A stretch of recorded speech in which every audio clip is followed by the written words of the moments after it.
in 1972. My family in California took our very first trip to the Big Island, Hawaii Island.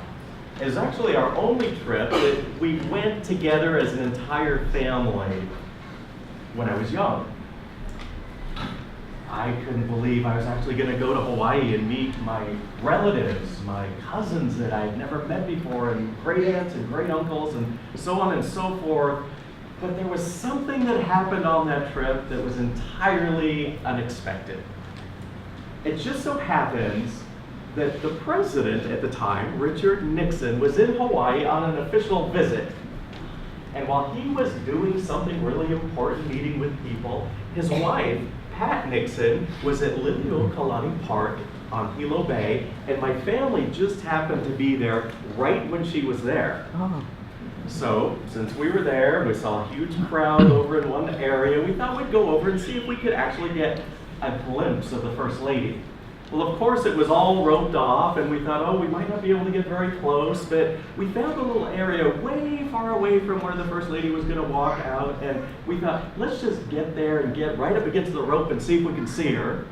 And eventually, not too long after that actually, she walked out and walked past the entire crowd, and I have no idea what possessed the First Lady of the United States of America to walk up to me, of all the people in the crowd, and reach out and grab my hand and turn it over and kiss it. And you can imagine me being an 11-year-old boy just going, oh my gosh, the president's wife just kissed me. I had no idea. You know, I was speechless. But you can imagine what I would say to people for the next several days when they would say, so what's happened to you since you've been visiting in Hawaii so far? The president's wife just kissed my hand. And I would tell them the story and they'd look at me like, is he off his rocker?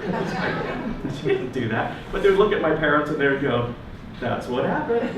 So the very next words out of most of their mouths were, don't ever wash that hand. So to me, I thought, ew. Now, most of you know I'm kind of a germaphobe and a neat freak, and I think even back then I probably washed my hands about 50 times a day. So the thought of never washing that hand really was disturbing. But I knew that it was just a saying, something that didn't really mean that, That's what people say. But I knew that was a compliment. That was really special to have the president's wife kiss your hand.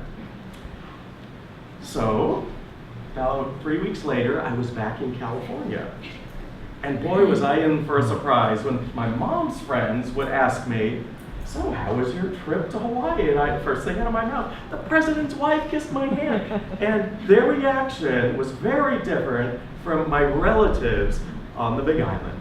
In fact, they looked at me like I was some kind of freak, kind of like, oh my gosh, what's wrong with you? And the First Lady that I told, that was one of my mom's very best friends, she said, well, I hope you dipped it in acid. And I thought, oh.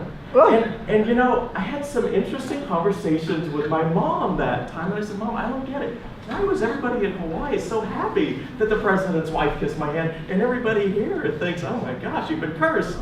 So she gave me a little lesson and said, well, your dad's a Republican, and so are most of the relatives on your dad's side of the family. That's just the way it is. She said, I and most of my friends are Democrats. And so, how they see the current president is really different.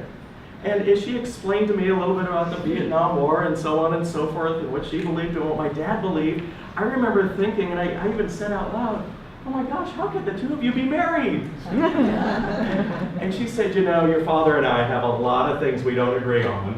And I'm sure that's not true for any other married couples, but, I learned something really important because my mom said, but we still respect each other. And we still love each other. And I think that was one of the most important lessons of my childhood, where people can disagree vehemently and still raise a family and sit down at the dinner table and talk. Well, the day after the election, there wasn't much talking, actually, because President Nixon won by a landslide. I think the only electoral votes he got were in Massachusetts and Washington, D.C. George McGovern, and President Nixon just got all the rest. And My dad, I could tell, was just kind of jubilant, sitting over there eating his food, and my mom, I don't know if she took a bite. I mean, you could tell, the kids in the family were just, we knew that was one of the meals where it's probably best just to eat our food and be excused early, but it was really a good lesson for me to watch my parents, who had such diverse views politically, to still agree that, there's so much that we have in agreement. There's so many ways that we are blessed together. Let's do our best to raise this family and to love each other. So anyway, I was back at Liliuokalani Park this week. I had to fly in on Thursday because I was helping the Hawaii conference, actually the Hawaii Island Association, with a couple of focus groups for an assessment that we're doing, a conference-wide assessment. So that's basically all of the United Church of Christ congregations throughout the state of Hawaii, and I'm on a team with the conference that's our responsibility to make sure it runs smoothly.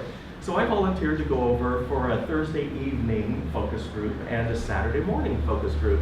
So I had a little bit of free time in there. I decided to go early, and I went to Liliuokalani Park. I knew my hotel room wasn't going to be ready, so I got to the park, and I went over, walked around a little bit, and found a picnic table with some benches on Coconut Island. There's this little island that you could walk over on a footbridge. And I just sat there, and one of the reasons I wanted to be there is because that's a special place for me. It's a place where I feel connected to God. It's a beautiful place, and there's a lot of family history there. My dad used to take us there. But actually, on that trip in 1972, my two brothers and I went fishing and swimming right there. And I've been back many times. I brought my son there. The honu, the giant turtles, swim right underneath the bridge. And it's just been a special place for many years. So I went there just to have some reflection time, just to have some downtime where I could be alone with God and think about what's going on in the world, in the country, in my life, in the church. And I also thought, my sermon's not quite done for Sunday. I need some time, just some downtime to reflect on my sermon. So I opened up to Philippians and read chapter 4, verses 4 and following. And of course those words are, rejoice in the Lord always. Again I say rejoice. Let your gentleness be evident to all. The Lord is near. And then it goes on about, don't be anxious or worried about anything, but give thanks in all circumstances, or give thanks when you pray, actually. And I'll just tell you, when I got there, I wasn't in a very joyful mood. When I first got there, I wasn't feeling very thankful. And part of it was, I didn't sleep well the night before. I wasn't feeling really great. And when I got onto the airplane, I have my little bag that I travel with. It's like a little soft briefcase where I usually put my glasses right on top because I want to make sure nothing happens to my glasses because it's a little difficult to drive without them. So I put them right on the chair next to me. And this man came by with this huge backpack and reached over me and just dropped his bag right on where my glasses almost always are. And I said, my glasses are there. And he didn't say, oh no, I'm really sorry. He said, oh, sorry. I was like, those are my glasses. I can't see without them. I didn't really get into it, but I just picked up his bag and said, my glasses are in there. And then he was sitting on the window seat, so I got out, and he dropped his other bag right on top of it. So I just wasn't in a good mood. I was like, how you're just having one of those days where it's like, really? It's just pick on me today, world, okay? So anyway, I'm there and I'm reading these words, be thankful always, don't ever worry about anything, and on and on, and I'm thinking, I used to think these words were at least possible. Realistic, like if you just prayed hard enough and had enough faith, you would always be thankful. You would always be joyful. And see, I memorized those words when I was in junior high or maybe ninth grade. I went to a church where scripture memory was just kind of really important. And I remember those words thinking, I can be joyful always. I can be thankful always. I can never worry about anything. If I just have enough faith, that's how my life is going to be as a Christian. I was reading those words after my day that wasn't going so well, and I said, after 26 plus years of ministry and being with people who have had days like mine, and being with people who have gone through some of the most difficult times in their life, getting bad news about one's health or the health of a loved one, dealing with the death of a parent or a spouse or a child, I would never tell anybody, well, the Bible says be joyful always. Give thanks. I just thought, that's not only insensitive and actually almost mean-spirited in a way, it just seems like pointless.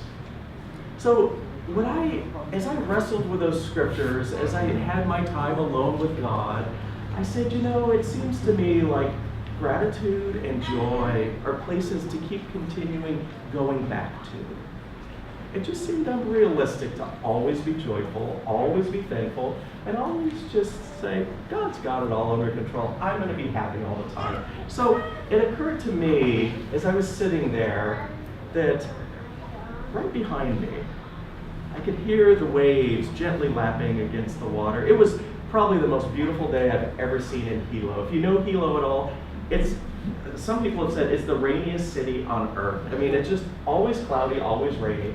There wasn't a cloud in the sky. It was just a beautiful day. And I just said, okay, God, I'm not feeling very thankful right now, not very joyful. I am a little worried about our country. But you know what? I'm going to just come back to gratitude right now. I'm going to just think about what I'm grateful for. And as I listened to the waves, looked at the beautiful sky, I was facing with my back was towards Mauna Kea and Mauna Loa. But I turned around and looked and saw these two magnificent, beautiful mountains. For one of the few times in my life, I could see the entire mountain, both mountains. And I thought, there's still a lot to be grateful for. And as I just counted my blessings and said, I choose to return to gratitude and to joy and to be open to it and to let it come to me, I felt that by the time I got up and walked up to my car and drove back to the hotel, I did have more joy and I had quite a bit more gratitude. And I just kind of thought, to me, I just got to keep going back there. I get called away sometimes from gratitude or joy because of events in life or the events in life of the people around me. And I actually started thinking about what some of those things were for me, and I realized that there was a lot of sadness, not only in my life, but in the life of a lot of the people in the congregation. Most of you know that we've had more funerals and memorial services here than we've had in a long time, and I know that some of us have felt very, very sad. A week ago, I heard that a young man that I used to be his Sunday school teacher died suddenly. And then a couple months ago, at another church, a young adult that was just a little bit older than him, she died of cancer. And I was just kind of feeling the sadness of some of my really good friends. And then right before I left, I called Frank Polano, who is working on our new COA bench that's going to go over here where the lay reader and I sit. So I just wanted to check in with him, and he told me that it was his nephew that was murdered at Salt Pond, or murdered and then his body was dumped at Salt Pond. And he said, my family's just been in shock. He said, I apologize for not calling you back twice when you called, but we're just grieving. We're just in shock. And I thought about this cross that he made for us, these beautiful candle holders, the flower stand and matching pulpit, and I just thought, this is somebody that deeply cares for us, that his heart is so heavy. And I was just feeling that sadness for the people that I love. And I just have to tell you, it was good for me to feel that. To not say, oh no, let's be happy, let's be joyful, the Bible says rejoice always, but to feel and have compassion for both the sadness within me that I've experienced and then for the people I love. And I realized by feeling that and embracing it actually, and then to say, I'm open to the joy and the thanksgiving. I think that's what it was that allowed the joy and thanksgiving to be real for me. The other verse that I looked at as I was sitting there was one of the verses we read this morning from Psalm 46. Be still and know that I am God. And it occurred to me that in my busyness with so much going on, there wasn't really enough stillness. And I thought, I want to make a commitment that I'm going to spend some time in stillness. And I did that there at the park in Hilo. And then I said, but when I return to Kauai, I want to make sure that I spend, and I'm committed to spending time in stillness with God. And I was reminded that stillness is not an excuse for inaction, especially when people around us are hurting or there's injustice. The stillness is supposed to help us focus and get some clarity to how we're supposed to be living our lives and where we put our energy.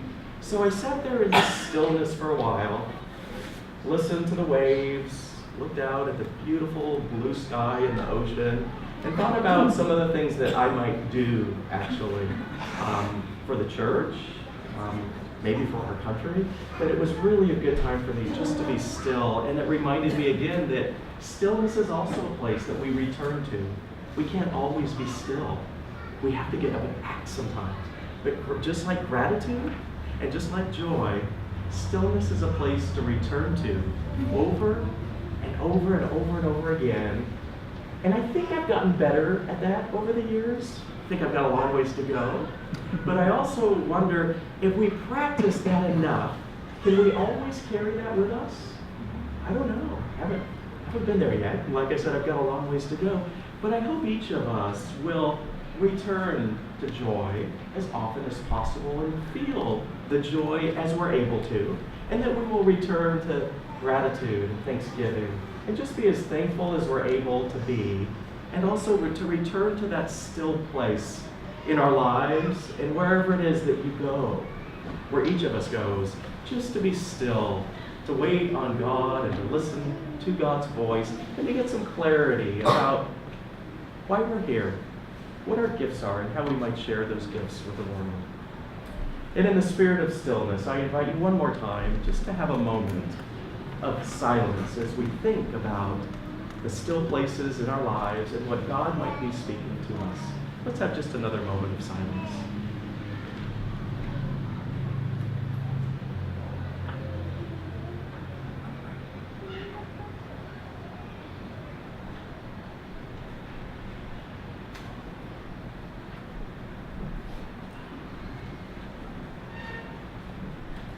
Oh God, we thank you for the stillness and quietness of our hearts. We also thank you for the noise and the laughter and the play and the singing and the words. But God, remind us to return to the stillness. Remind us to return to gratitude. Remind us to return to joy and to peace. Amen.